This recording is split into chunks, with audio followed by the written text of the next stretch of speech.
हर खबर पर होगी आपकी पकड़।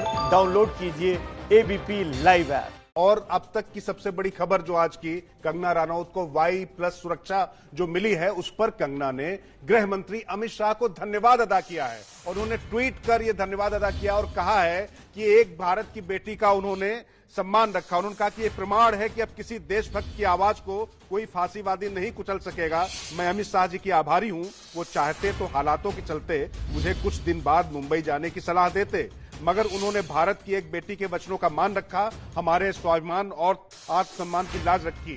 जय हिंद। तो कंगना रनौत के तेवर रोमाना लगातार इसी तरीके से आक्रामक रहे हैं। संजय राउत के साथ किस तरीके से उनका द्वंद्व चल रहा है, वाक युद्ध चल रहा है, तो सीधे रुख कर लेते हैं जितेंद्र दीक्षित। जितेंद्र, कुल मिला के महाराष्ट्र में ये ड्रामा बड़ा होने जा रहा है। जो पहले पर्दे से बाहर ये नाटकीयता अब बढ़ने वाली है राजनीति में।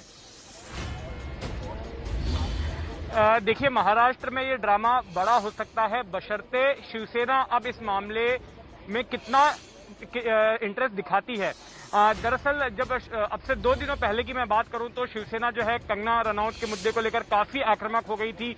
जगह जगह पर प्रदर्शन किए गए थे और कंगना रनौत के पुतले जलाए गए थे।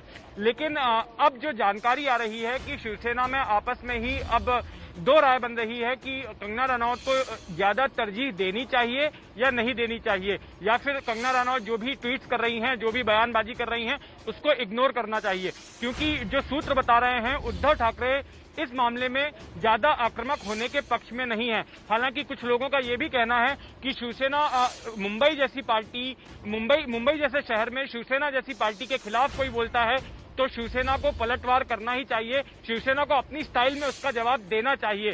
तो इस वक्त शिवसेना जो है अपनी रणनीति तय कर रही है कि कंगना रनौत जब 9 तारीख को आती हैं तो उस स्थिति में शिवसेना का क्या रुख होगा। बिल्कुल जितेंद्र, इतना तो कहा ही जा सकता है कम से कम कि शिवसेना को जो उसका स्टाइल है, उस स्टाइल पर सोचने के लिए मजबूर कंगना रनौत ने जरूर कर दिया है। जिस तरीके से कंगना रनौत ने आक्रामक तेवर दिखाया और हेड ऑन लिया हर उस चुनौती को जो शिवसेना की तरफ से कंगना रनौत के सामने पेश की गई। Y+ श्रेणी की सुरक्षा कंगना रनौत को मिली और इसके लिए कंगना रनौत ने ट्वीट करके सीधे गृह मंत्री अमित शाह का आभार भी व्यक्त कर दिया।